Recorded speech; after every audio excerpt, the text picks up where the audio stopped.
Hello everybody and welcome to another mystery box function challenge. In the purple mystery box there is some math and your challenge is to figure out what it is.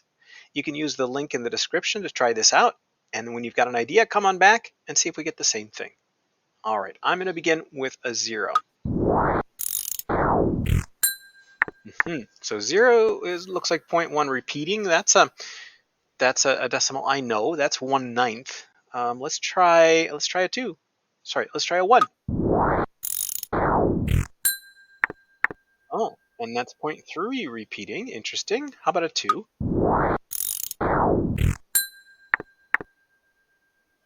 Okay, well, I think I have a hunch already. Do you? Let's keep going though. Let's try a 3. And a 4. Yeah. And then I think a 5 is going to be off the graph at 27. That's what I'm predicting.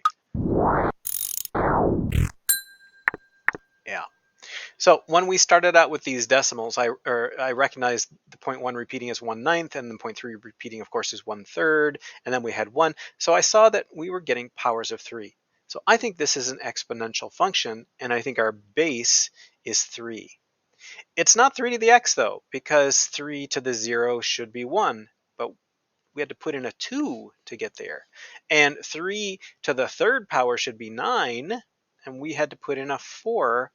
Sorry, 3 to the second power should be 9, and we got 1, so we had to put in a 4 to get there. So I think it's 2 powers less than what we're putting in. So if we put in a 0, it ends up being a -2 power to get you 1/9. If you put in a 1, it ends up being a -1 power to get you 1/3. So let's think about how we'd write that. This would be x, and then 2 powers less, we could just do -2. So if that's confusing, let's just try out a couple. Let's put in a 3 for our power. So that would be 3 to the 3 minus 2. That's 3 to the first power. That's going to be 3. How about if we put in a 0? So 3 to the 0 minus 2, that's going to be 3 to the -2. We can think of 3 as 3 over 1. The negative part of the power flips that upside down, so we'd have 1/3 to the second power.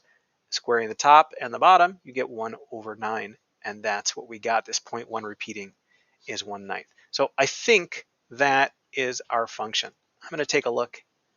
Yeah, 3 to the x minus 2, we can graph that as well. You get that typical exponential curve. In this case, it's just been moved to the right a couple of spaces because of this -2 up here. Well, how did that go for you? Were you thinking exponential?